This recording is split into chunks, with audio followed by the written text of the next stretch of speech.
Welcome to Delphos Insights. This is episode 41, where we examine climate-smart agriculture financing and the qualification framework that determines which projects can access institutional capital. So, just to set the stage for this deep dive, imagine you are trying to fund a massive, drought-resistant farming grid in Brazil. Right, which is no small feat. Exactly. I mean, normally you walk into a traditional bank, they look at your past crop yields, they see a few rough years, and they immediately pass on the deal. But based on the sources we're looking at today, there is this whole new wave of institutional investors flipping that script. Yeah, and it is a massive structural shift. I mean, if you track emerging markets at all, you have likely noticed that climate-smart agriculture used to be, well, it was just the specialist development category, but now it is a formal institutional asset class. And the sources point to a specific reason for that, right? Something they call mandate convergence. Let us unpack that for the listener who just wants to get a project funded. What does mandate convergence actually mean in practice? So essentially, following the Paris Agreement, you had two massive pools of capital. You had climate funds and you had food security funds. And they basically merged their goals.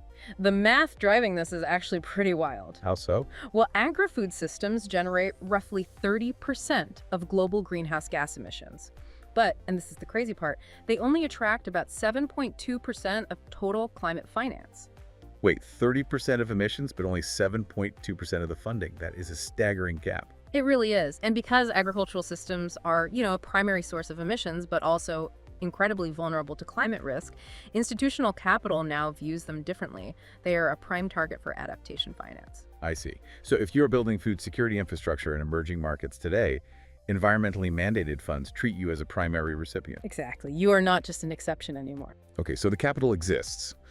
But traditional agricultural debt is very backward-looking. I mean, it relies strictly on historical cash flow and whatever hard assets you have for collateral. So how do these new climate-aligned deal structures actually differ?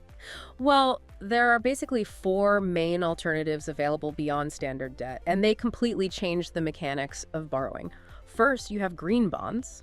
Okay. But those are for massive projects. They require a scale of $50 million or more, with really strict use of proceeds alignment. Second, we have sustainability-linked loans. These are much more accessible, starting at around $10 million. And the really compelling mechanism there is the interest rate, right? Because if you hit specific environmental performance metrics, your interest rate actually adjusts downward. Yeah, exactly. It literally pays you to be green. Wow. Okay, what is the third structure? Third is blended finance. The institutional definition here is that concessional capital absorbs first loss risk to crowd in commercial lenders. So to translate that, it is kind of like having a wealthy guarantor co-sign your loan. Development funds agree to take the first financial hit if the project fails, which makes traditional commercial banks feel safe enough to jump in. That is a perfect analogy, yeah. And finally, we have carbon credit structures. This is where verified carbon reductions are pre-sold. So the revenue from those sales is used to enhance the debt service coverage ratio. Which basically just ensures the project generates enough reliable cash to pay back the loan. You got it. So looking at these four structures, standard debt basically treats carbon as invisible. But these new structures, they treat carbon metrics as hard currency that fundamentally lowers your cost of capital. Precisely. Which brings us to the execution phase. Right, because we see projects in structurally underserved regions, places like Africa, Southeast Asia, and Latin America trying to secure this capital.